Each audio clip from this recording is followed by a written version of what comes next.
مقام نزول سورہ اخلاص ایک قول کے مطابق مکی اور ایک قول کے مطابق مدنی ہے۔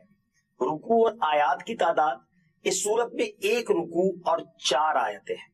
سورہ اخلاص کے اسماء یعنی اس کے نام اور اس کی کیا وجہ ہے اتنے سارے نیمز ہونے کی، مفسرین نے اس سورت کے تقریباً 20 نیمز ذکر کیے، 20 نام، ان میں سے 4 میں آپ کو بیان کرتا ہوں۔ اس سورت میں اللہ تعالیٰ کی خالص توحید کا بیان ہے، اس وجہ سے اسے سورہ اخلاص کہتے ہیں۔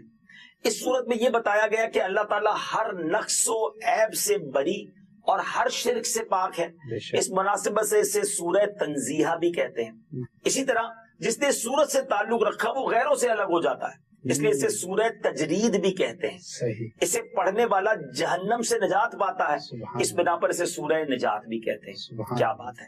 اب اتنی فضیلتیں ہیں، حدیثیں اتنی ساری ہیں، اس کی فضائل میں 1-2 حدیثیں آپ کو سناتا ہوں۔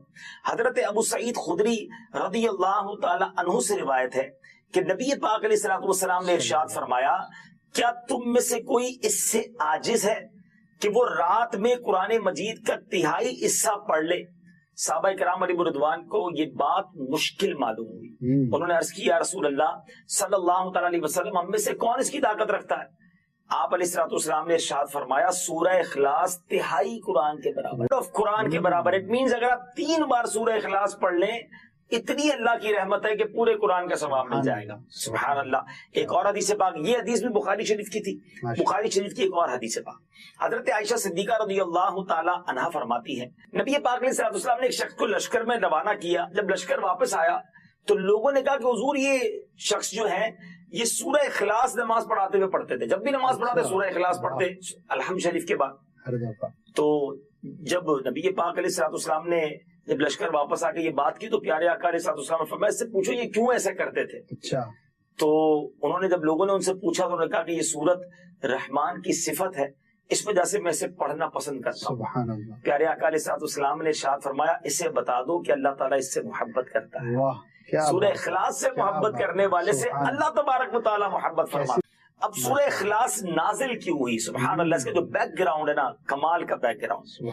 اب نبی پاک علیہ الصلوۃ والسلام نے جب غیر مسلموں کے سامنے، کفار کے سامنے اللہ رب العزت کا نام لیا، پیغام دیا، اللہ وحدہ لا شریک کی طرف بلایا، تو انہوں نے طرح طرح کے سوال کیے۔ کوئی کہتا کہ اللہ کا نسب کیا ہے، کوئی کہتا تھا کہ وہ سونے کا ہے یا چاندی کا ہے، لوہے کا ہے یا لکڑی کا ہے، کس چیز کا ہے، کیا کھاتا ہے، وہ کیا پیتا ہے، ربوبیت اس نے کس سے ورثے میں پائی ہے، اس کا کون وارث ہوگا؟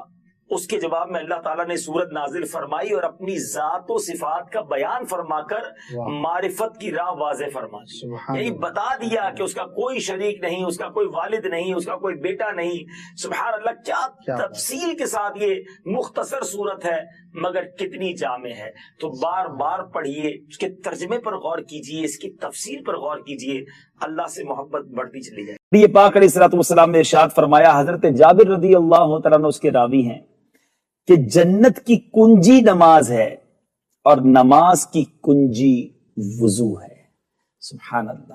تو اب پتہ چلا کہ جنت کی چابی، جنت کی کنجی نماز ہے، اور نماز کے فضائل کی تو کیا بات ہے، کون نہیں جانتا کہ مسلمانوں پر سب سے پہلا فرض نماز ہے۔ حضرت معدان بن طلحہ رضی اللہ تعالیٰ، یہ حدیث پاک سنیے، سے روایت ہے کہ انہوں نے پیارے آقا علیہ الصلوۃ والسلام کے آزاد کردہ غلام حضرت ثوبان رضی اللہ تعالیٰ سے ملاقات کر کے یہ کہا کہ آپ مجھے کوئی ایسا عمل بتائیے، کوئی ایسے عمل کے بارے میں خبر دیجئے کہ اس کے سبب اللہ تعالیٰ مجھے جنت میں داخل کر دے۔ وہ خاموش رہے، کہتے پھر میں نے وہی سوال کیا، تیسری بار جب میں نے سوال کیا تو انہوں نے کہا کہ میں نے یہی سوال نبی پاک علیہ الصلوۃ والسلام سے کیا تھا۔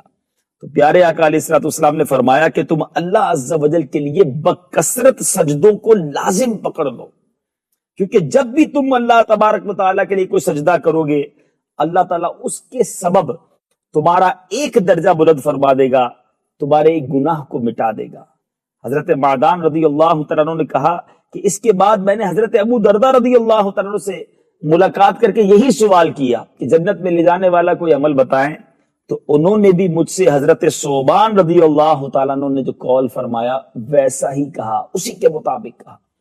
گویا کثرت سے سجدے کرنا، سبحان اللہ، یہ اللہ نے چاہا مغفرت کا سبب بن جایا کرتا ہے۔ مشہور حدیث ہے، اللہ کے نبی علیہ الصلوۃ والسلام فرماتے ہیں کہ جو جمعہ کے دن 200 بار درود پاک پڑھے اللہ اس کے 200 برس کے گناہ معاف فرما دیتا ہے۔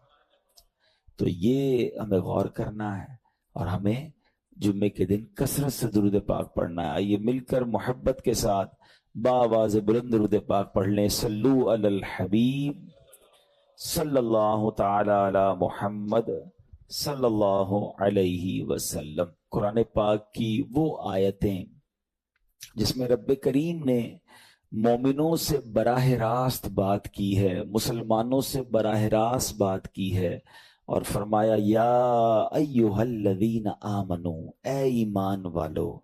وہ ہم نے انشاءاللہ سیریز کو لے کے چلنا ہے اور ہم نے اس بیان کا یا اس ٹاپک کا نام رکھا ہے قرآن کی باتیں۔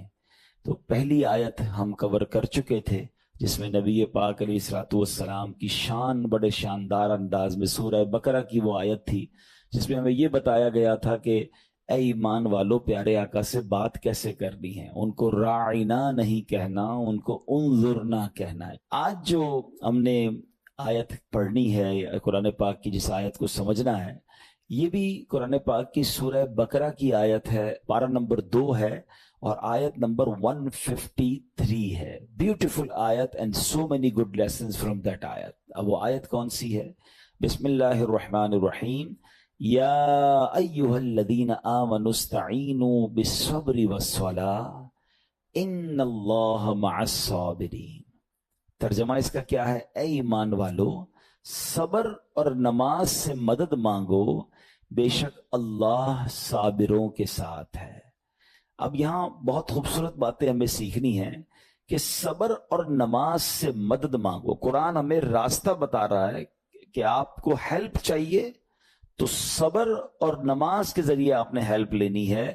اب اس کا مطلب یہ ہوا کہ عبادات کی ادائیگی، گناہوں سے رکنے اور نفسانی خواہشات پورا نہ کرنے پر صبر کیا جائے، اور نماز چونکہ تمام عبادات کی اصل ہے، اہل ایمان کی معراج ہے، اللہ اور بندے کے درمیان ایک بیوٹیفل کانٹیکٹ ہے، تو اس لیے اس سے بھی مدد طلب کرنے کا حکم دیا گیا ہے۔ یہ بھی یاد رہے کہ بدن پر باطنی اعمال میں سب سے سخت صبر ہے اور ظاہری اعمال میں سب سے مشکل نماز ہے۔ یہ بڑی اہم بات ہے۔ کچھ اعمال وہ ہیں جن کا تعلق دل سے ہوتا ہے، انسائٹ ہوتا ہے۔ انسائٹ اعمال میں سب سے مشکل کام کیا ہے؟ صبر کرنا۔ اور ظاہری عبادتوں میں، جسمانی عبادتوں میں سب سے مشکل کام کیا ہے؟ نماز پڑھنا۔ تو یہ دو اہم کام دیے گئے کہ صبر اور نماز سے مدد چاہو۔ اچھا، اب ہم دیکھتے ہیں کہ صبر اور نماز سے مدد ملتی کیسے ہے، اور سرکار دو عالم صلی اللہ تعالی علیہ وسلم کا اس میں کیا معمول تھا، اب ذرا سنیے گا۔ اب نبی پاک علیہ الصلوۃ والسلام کا یہی معمول تھا۔ حضرت حذیفہ رضی اللہ تعالیٰ عنہ فرماتے ہیں نبی کریم علیہ الصلوۃ والسلام کو جب کوئی سخت مہم پیش آتی تو آپ علیہ الصلوۃ والسلام نماز میں مشغول ہو جاتے۔ جب میں خود اس آیت کی کچھ دنوں پہلے تیاری کر رہا تھا تو بڑا ایک نیا، کہتے ہیں نا، نیا باب آنکھوں کے سامنے کھلا کہ یقیناً جب ہم پرابلم میں آتے ہیں ہم دعا بھی کرتے ہیں، ہم لوگوں سے بھی کہتے ہیں، مگر کیا ڈائریکٹلی ہم نماز کی طرف جاتے ہیں؟ حالانکہ قرآن نے ہمیں پرابلمز کا سولوشن کیا دیا ہے کہ صبر اور نماز سے مدد چاہو۔ اب آگے چلیں، حضرت عمر فاروق کا بھی یہی عمل تھا کہ کوئی مشکل درپیش آتی تو آپ رضی اللہ تعالیٰ کو اگر کبھی اسلامی فوجوں کے آنے میں تاخیر پتہ چلتی، یعنی آپ چونکہ جنگوں کے لیے فوجوں کو روانہ کرتے تھے، بہت شاندار اسٹریٹجک پلانر تھے، تو اب فوج گئی اور ایکسپیکٹیشن یہ تھی کہ فلاں ٹائم کو واپس آ جائے گی۔ اس زمانے میں ٹیلی فون تو تھا نہیں، انٹرنیٹ تو تھا نہیں کہ لوکیشن شیئر ہو جائے گی، یہ کال آ جائے گی کہ سر ہم یہاں رکے ہوئے ہیں۔ اب ٹائم ہو جاتا اور فوج واپس نہ آتی نا، تو آپ اب اس کو کیا کرتے؟ کیا پتہ تو نہیں کیا ہوا ان کے ساتھ، خیریت سے آ جائیں، تو آپ نماز میں مشغول ہو جاتے، نماز کے لیے کھڑے ہو جاتے۔ اب کیا ہمارے ساتھ کبھی ایسا ہوتا ہے کہ ہمارا بچہ کہیں گیا ہے، اس کی خبر نہیں آ رہی، یا کوئی چیز ہماری آنی ہے ابھی تک پہنچی نہیں ہے، یا کوئی اچھی نیوز نہیں آ رہی ہے، تو ہم کیا اس کے لیے نماز کی طرف جاتے ہیں؟ یہ نبی پاک کا ہمیشہ معمول رہا۔ حضرت عبداللہ بن محمد حنفیہ رحمت اللہ تعالی فرماتے ہیں کہ میں اور میرے والد ایک انصاری رشتہ دار کے پاس عیادت کرنے گئے جب نماز کا وقت ہوا تو انہوں نے اپنے اہل خانہ میں سے کسی کو پکارا کہ اے لڑکی وضو کا پانی لے آؤ اور ہمارے لیے نماز میں راحت پہنچاؤ، نماز پڑھ کر میں راحت پاؤں، جلدی سے وضو کا پانی لے آؤ۔ تو کہتے ہیں ہم نے ان انصاری شخصیت کے الفاظ پر بڑا تعجب کیا کہ نماز سے راحت کیسے ملتی ہے؟ تو انہوں نے کہا میں نے نبی پاک علیہ السلام کو فرماتے سنا ہے، اے بلال کھڑے ہو اور ہمیں نماز کے ذریعے راحت پہنچاؤ۔ And it means namaz is a relaxation for all of us. نماز is the way to solve your problem. آپ کو جب کوئی پرابلم آئے نا، آپ اللہ کی بارگاہ میں نماز کے لیے کھڑے ہو جائیں، مکروہ وقت نہیں ہے، آپ نوافل پڑھنا شروع کر دیں، آپ دیکھیں نماز ہیلپ کرے گی آپ کی، نماز سے آپ کے لیے راحتیں ہو جائیں گی۔ آپ کی حضرت عبد الرحمن بن عوف کتنے بڑے صحابی ہیں رضی اللہ تعالیٰ، یہ وہ صحابی ہیں کہ جو عشرہ مبشرہ میں سے بھی ہیں، and he was billionaire on that time. سب سے امیر صحابہ میں جو نام آتے ہیں وہ حضرت عثمان غنی اور حضرت عبد الرحمن بن عوف رضی اللہ تعالیٰ کے نام آتے ہیں۔ آپ کا ایک بار بے ہوشی غشی طاری ہوئی، ٹھیک ہے، انکانشیس ہو گئے آپ، تو آپ کی والدہ نے کیا کیا؟ آپ کی والدہ، لوگ سمجھے کہ آپ کی جان نکل گئی ہے، آپ کی والدہ مسجد کی طرف چل پڑی تاکہ وہاں جا کے نماز پڑھیں اور اس سے مدد حاصل کریں۔ جب حضرت عبد الرحمن بن عوف کو ہوش آیا نا تو لوگوں نے کہا کہ آپ کی طبیعت کیسی ہے؟ تو آپ نے کہا کیا مجھ پر غشی طاری ہو گئی تھی ہیں؟ تو کہا جی، تو کہتے ہیں بے شک میری بے ہوشی میں میرے پاس 2 فرشتے آئے اور کہنے لگے تم چلتے نہیں کہ ہم تمہیں خدا کی بارگاہ میں لے جائیں اور تمہارے بارے میں فیصلے لیے جائیں؟ دوسرے فرشتے نے کہا انہیں لوٹا دو، یہ ان افراد میں سے ہے جن کے لیے ان کی ماؤں کے پیٹ میں ہی سعادت مندی لکھ دی گئی تھی، اور ان قریب اللہ تعالیٰ ان کے ذریعے ان کی اولاد کو جب تک چاہے گا نفع دے گا۔ اس کے بعد آپ رضی اللہ تعالیٰ 1 مہینہ مزید زندہ رہے، اس کے بعد انتقال ہوا۔ تو پتہ چلا کہ آپ کی والدہ نے نماز پڑھی، اللہ سے مدد مانگی اور آپ کو اللہ نے ایک نئی زندگی عطا فرمائی۔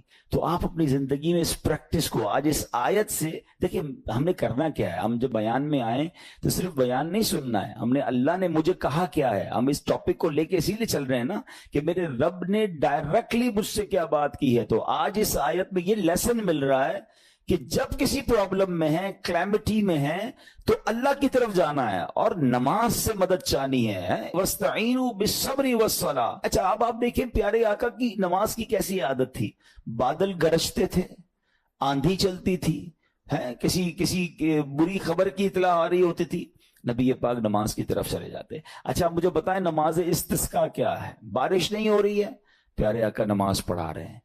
سورج گہن ہو رہا ہے، نبی پاک نماز پڑھا رہے ہیں۔ چاند گہن ہو رہا ہے، پیارے آقا نماز کی طرف، یعنی کس قدر اللہ کی طرف رجوع ہے۔ and whenever anything bad happen یا going to bad happen، ہونے والی لگ رہی ہے، کچھ بڑا ہونے والا ہے، ہمیں بھی تو خبریں آ رہی ہوتی ہے نا کہ بھائی کل بہت شدید بارش ہوگی، اللہ نہ کرے کوئی اور بری خبر ایکسپیکٹیشن ہے، آپ کو کاروبار میں کوئی ایسی خبر آنے کا ڈر ہے، یا آپ کی کوئی شپمنٹ جاری ہے، واٹ ایور آپ چاہتے ہیں ہر چیز بہتر ہو جائے۔ قرآن نے فارمولا دیا نا، وَاسْتَعِينُوا بِالصَّبْرِ وَالصَّلَاةِ، اللہ نے ڈائریکٹلی مجھے اور آپ کو کہا ہے۔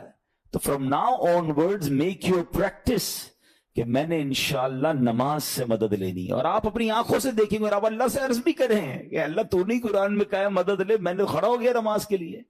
تو نماز سے آپ نے مدد لینی ہے۔ اچھا اب اس کے بعد آیت کا جو سیکنڈ پارٹ ہے کہ صبر سے بھی مدد لینی ہے، اور آگے کیا فرمایا؟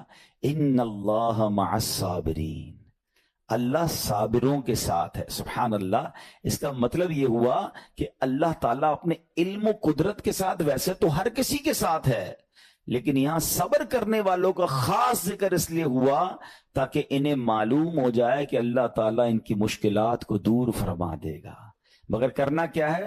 صبر کرنا ہے۔ اچھا اب صبر کے بارے میں 2 باتیں بڑی اہم ہیں کہ صبر نارملی ہم جب بھی صبر کے بارے میں سنتے ہیں تو صبر ہم کہتے ہیں یار تکلیف آئی ہے صبر کرو، یقیناً یہ بھی صبر ہے، مگر صبر کی ایک اور قسم بھی ہے جو اس سے بھی سپیریئر ہے، جو اس سے بھی افضل ہے، اور وہ کیا ہے؟ گناہ کے لیے دل چاہے، حرام کے لیے دل چاہے، نفسانی خواہشات برا کام کروانا چاہ رہی ہیں اور بندہ اس پر صبر کرے۔ یہ صبر جو ہے نا، یہ شریعت کو اور محمود ہے اور بڑا افضل ہے کہ انسان کو جی چاہے کہ فلاں گناہ کرنا ہے، مگر وہ